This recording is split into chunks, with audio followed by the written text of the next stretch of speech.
There we go. All right, so now we should be good. Yeah, there we go. We good? Yeah, we good now. Good, good. Hey, before we get started, I'd like to send a rest in peace to Stezo. Definitely. Rest in peace to Stezo. Rest in peace to Fred the Godson. For real, for real. This is Quarantine Sessions, episode 13. I am with the Cella Dwella himself, Phantasm. How are you doing today, sir? I'm good, man. Blessed. I'm blessed. Can't call it. Thank you for joining me today. Oh, of course. You already know. You already know we here for that hip hop music. No doubt. Um, this is Quarantine Sessions, and we've all been affected by the virus. Where were you at, and what were you doing when you got the news that New York was going to be on lockdown? Uh, I live in Maryland, so I'm out here now. So I think I was coming from work when they said they was gonna fully like lock it down.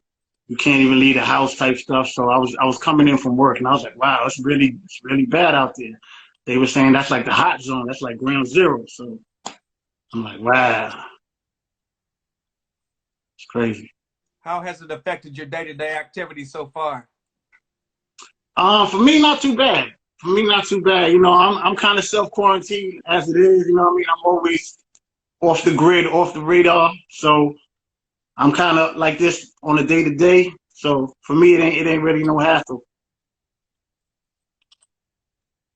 Since you've been quarantined in, what have you learned about yourself?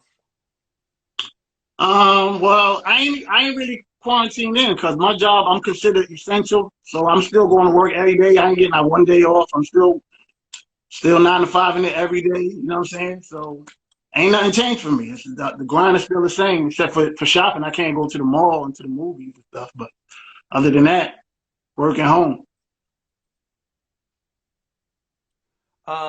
Have you been doing anything to prepare yourself just in case there's a second wave down the road? Not too much. Not too much. I think it's gonna get better before it get worse. I think some of the numbers are manipulated a little bit, not all of it, but I think we'll get through it in another by the 4th of July. I think we'll be all right. Hopefully, God willing. You know what I mean? No doubt. Let's Yeah. get into a little bit of history and then take us back and then bring us up to what you got going on now. Can you tell us a little bit about where you're born and raised at? Born and raised in the East Flatbush section of Brooklyn, New York. What was a day in the life of Phantasm before music? Before music, hanging on the block, dice games, sip a 40, mess with a shorty, hit that basketball court, definitely. And, just the average day-to-day stuff in the hood. Hanging out with the homeboys, with the fellas, and we just doing what we do, trying to get by, you know what I mean? Yes, sir. What was some of your musical influences coming up around this time? Uh, a lot of big influences was Slick Rick, Big Daddy Kane, one of my idols. Big Daddy Kane and EPMD, definitely EPMD. Big influence on what I was listening to and really getting into.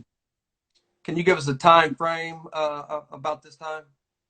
This is 87, 87, 88. Real early, real early. So how did you get involved with making music, and what was your earliest memory of starting to pursue to be an MC? Uh, well, I was always listening to hip hop ever since. And like I said, just seeing those guys on TV and everything, back then you couldn't have access to a celebrity like that. So it just seemed so far-fetched to even doing it. But I only live 4 blocks from special ed.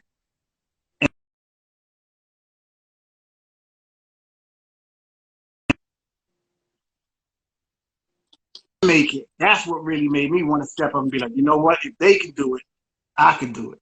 So that's when the gears really shifted into, all right, we got something here. So that was it for me. Definitely special ed and Chubb Rock.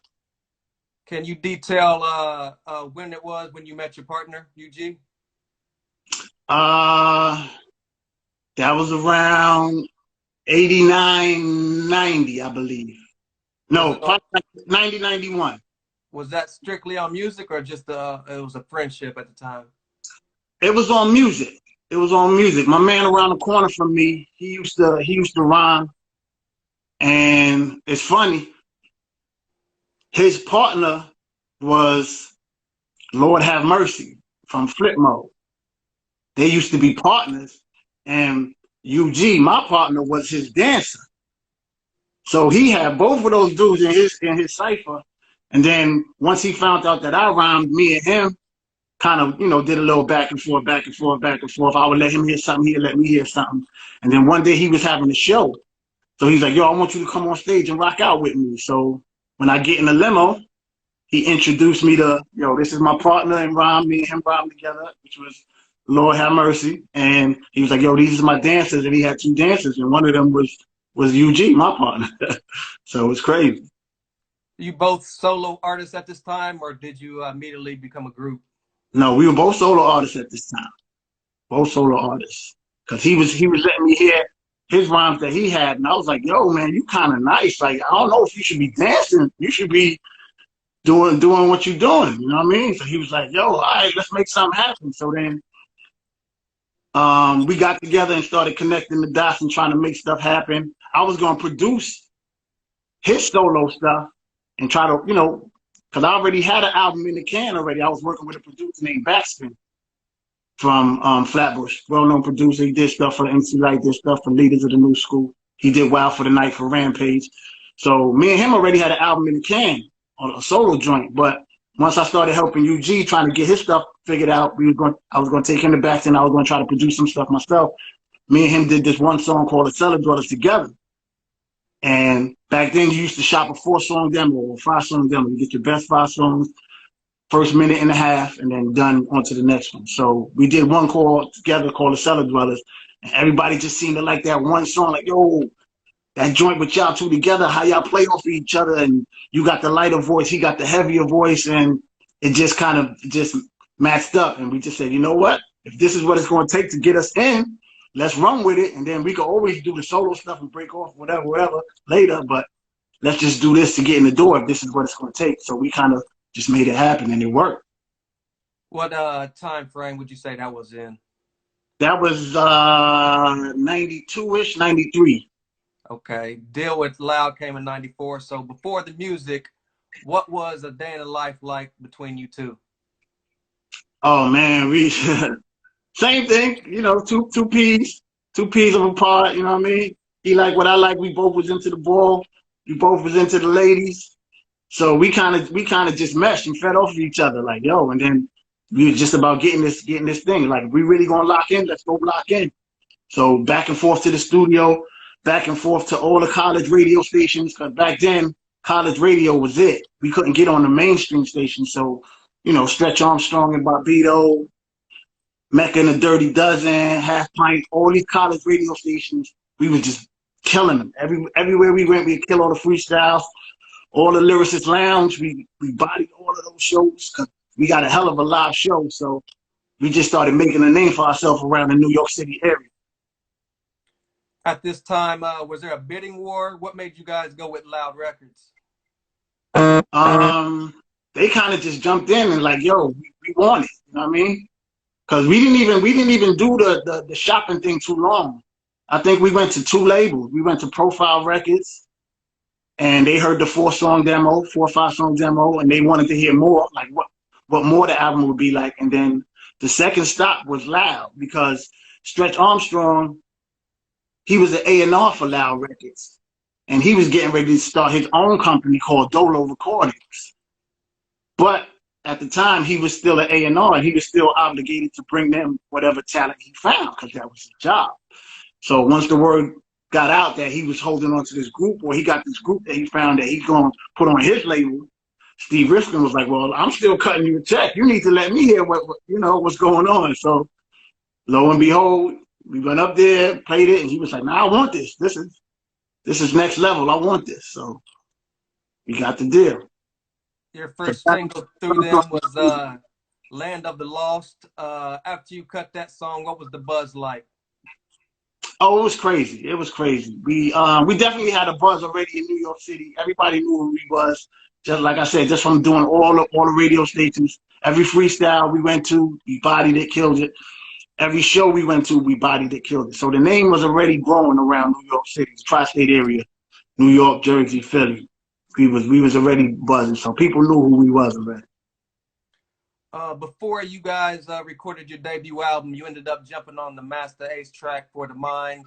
Mm-hmm. Can you take us back? Ironically, that song turns 25 tomorrow. Wow. Can you take us back to how that all came about? Yeah, salute Master Ace. Well, Lord Digger was working with us too. Digger is from East Flatbush. He was already had the beats, so once we started doing beats with him and having studio sessions with him, he was part of the INC, which is Ace's crew.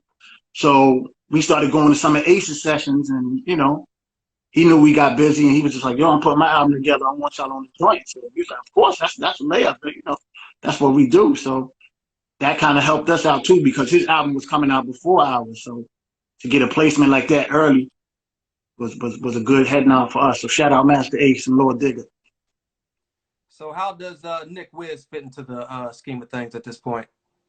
Nick came into play because Ant and Danny of the Lyricist Lounge, they was messing with him on some stuff, and they made the introduction, and basically he just had heat. He had heat. Like everything he used to play for us, if he played 4 or 5 joints, we was picking like 1 or 2. It just meshed right from the beginning, and we ain't never stopped. Like, yo, we got a connection. From the day you signed your contract with Loud to the time you finished your album, how long did it take? Um, it took a little while. It took a little while because for some reason it was a little bit different back then. Um, we was working on joints, and then they said, let's let go a single and see how good the single did. So we let go Land of the Lost. And of course it got some good play, got some good reviews, but it didn't do what they expected. So then we let go another single, which was, I believe, Good Dwellers. And then after that started picking up and getting a little spin. Then we dropped the album. And I think the album came out in '96, but Land of the Lost came out in '94. So Right. it was a 2-year span in between. But back then they wanted the single to catch so much fire and so much buzz that'll bring attention to the album. So if you didn't catch that buzz right away, they wanted you to like keep working and keep going in and keep doing joints. So that's what we was doing. Can you take us back to some of your best memories of recording that album, some of those sessions? Oh man, we had a lot of good sessions, man. Just a lot of late nights, a lot of laughter, a lot of jokes, and a lot of drunk nights. A lot of drunk nights in the studio, coming home late night, 3 o'clock in the morning. So a lot of fun. Go ahead. Nah, a lot of fun in the studio, a lot of fun. What was Loud's reaction to the album after you finished it? Oh, they was open. They was open because, like I said, we brought a whole new style to the game with that Dungeons and Dragons and the mystics and the wizardry and sorcery. Wasn't nobody doing that when we first came.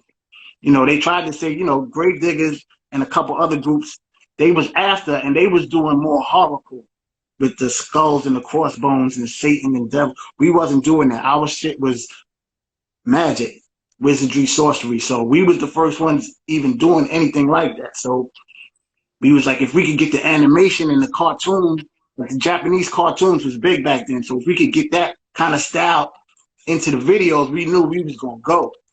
But it was real super duper early for that kind of stuff. So we was ahead of our time. If we'd had the technology now, whew, it'd be crazy.